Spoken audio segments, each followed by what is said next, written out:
Welcome to the Logic of Love Meditation Center.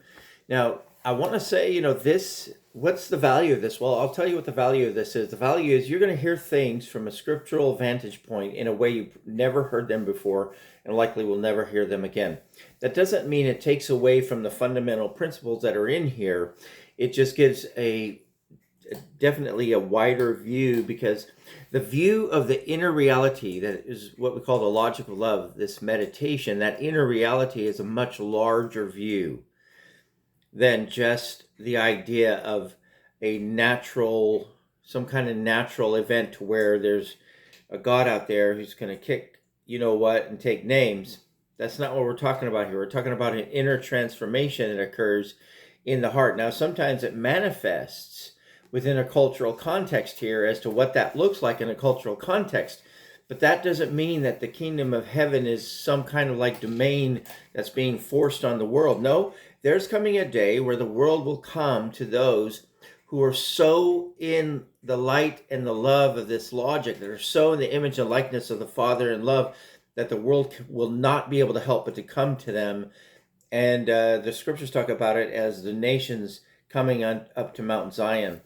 So it's really fabulous. This is probably some of the greatest material you'll ever hear related to the scripture. And I'm not saying that in some kind of egotistical way. I'm saying that because there's so much. Because look, I go to just out of curiosity, I go to TikTok and different things, and I click on TikTok. There's people that are on TikTok videos are getting 3,000, 4,000 views at any given moment, 5,000 views, 2,000 views, a lot.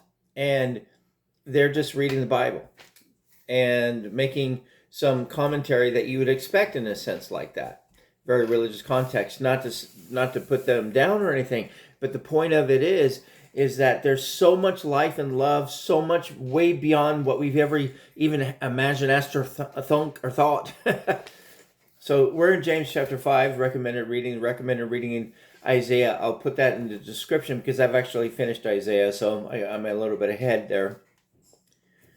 But now, James chapter 5, go now, you who are rich, and weep, weep, howling over your miseries that are coming upon you. Your riches have rotted, your garments have become moth-eaten. Remember, the master said, don't lay a treasure. The treasure you should lay up is something that has eternal value, has ongoing value, and it's not just going to go away someday. People lay up treasures for themselves and heap treasures upon themselves. And there's some kind of parable that, and even in Proverbs, it talks a lot about rich people, to where they heap up these things, but then sort of a vanity, because they have children and grandchildren, and all the work they did gets squandered because they don't have the same system of value and the same system of life, and they aren't really born to do the same thing. And so they put all of their eggs in a basket, literally, into the wealth and riches of the world that just passes away with time as things change. So the real riches are the riches in the heart that last forever, the things that you pass down from one to another, from the realm of the heart and the realm of loving one another, loving your neighbor as yourself. Your gold and silver have corroded, and the corrosion of them will be to you for a testimony, will eat your flesh like fire. You stored up treasure for yourselves as if we were not in the last days. See, the mystery of the gospel is that Adam is coming to an end. Everything we lay up to preserve what Adam has been, was, is, and is to come will all pass away. So it is like a fire, because it's your livelihood, it's your work, you put all your strength and life into something that literally just passes away and has no life in and of itself. That's why it's called corruptible. And the incorruptible seed. There's a theme in the scriptures called the incorruptible seed, that seed which brings forth life, and it never dies. But our riches will pass away, but our love is what remains. Look, the wages of the workmen, of those who ingathered your fields, and which had been fraudulently withheld by you, cry out, and exclamations of those who reap have entered into the ears of Adonai. You lived in luxury upon the earth and were self-indulgent. You fed your hearts in a day of slaughter. You condemned and you murdered the aligned men. He did not resist you. That the scriptures are tough to read, especially the New Covenant scriptures, because they came into, this all came into being related to someone being crucified, brutally killed. And so this spirit that hates the truth so much that it crucifies the truth is still at work. And so some of this conversation is so severe. It's very difficult to read through. It really is. It's not very nicey, spiritually nicey. It's like pretty raw, and there's a lot of opposition to it, and a lot of opposition in people's hearts to the truth. That is just unspeakable on YouTube to really describe how horrific this opposition is to the truth. It's hard to really say it in literal terms on YouTube and stuff like that, because there's social media issues. But be patient then, brothers, until the coming presence of the Master. Look, the farmer awaits the precious fruit of the earth.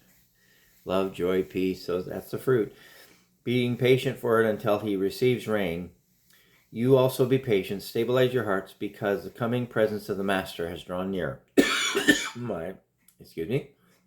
Do not grumble against one another, brothers, so that you may not be judged. Look, the judge is standing at the door as an example, brothers, of the suffering of evil and of patience. Take the prophets who spoke in the name of Adonai. Look, we call happy those who are enduring with the perseverance which you have heard of. And you've seen Adonai's goal, that Adonai is very compassionate and pitying.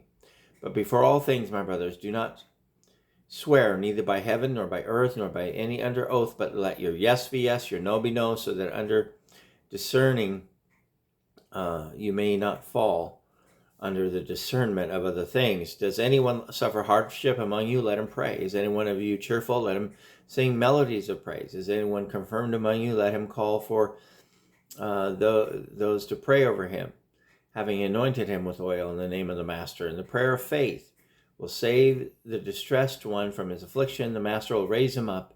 If he has committed shortcomings, they will be forgiven him. So be confessing your shortcomings to one another. Be praying for one another, so that you may be healed.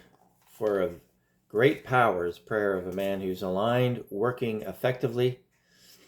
Like Elijah was a man affected just like us with a prayer he prayed. It not rain, and it did not rain upon the land for 3 years and 6 months. And again he prayed, and the heaven gave rain, and the land brought forth fruit. There's a numerology in there right there. 3 years and 6 months. That's 3.5 years. That's how long the Master's ministry was, and that comes up in the book of Revelation. Those different types of numerologies that point to our condition and our journey, where it's no longer I live, but Christ lives through me. The journey of mankind, where Adam is done away with, and only Christ remains. And that's what mankind is, in the image and likeness of the Father of us, as originally designed. It's a beautiful, glorious mystery that's coming to pass, whether we like it or not. Can't be stopped. Our beliefs can't stop reality from happening. My brothers, if any among you goes astray from the truth, and anyone turns him back, let him know that the one turning back, one who comes fallen short from the straying of his way, will save that soul from death. There is, by the way, in Revelation, there is a first and a second death. So we don't have time to go into that, but that's part of the mystery. The soul has to go through a dying process in order to be reunited with the beloved, because all of that flesh and blood will not enter. So all of that is of the old Adam must pass away. That's all that means. It doesn't mean the soul itself is going to come to an end. It just means all that is of Adam, the darkness of Adam in the soul, will come to an end. And that aspect of the soul does die. And so anyone turning back one falling short from straying his way will save his soul from death, having to experience all of that passing away in itself, because they stop falling short. They stop being walking in the way of Adam. So they don't have to experience all the suffering and angst that goes into having to die to all that through that process. And we'll cover a great number of sins, as it says, falling short. All right, well, a lot of mystery in that, and not too much time to get into it, but I'm telling you the truth. The scriptures, these are recommended readings, and these will go to the cut to the core, to the heart of the matter, and almost like a fish being filleted. It'll tear you open and shine a light on the inside of yourself, and it'll be a glorious change that happens as you begin to meditate in the scriptures and begin to see the reality of what they're actually saying, and that it's all meant for the good. Good peace on earth, goodwill towards all men.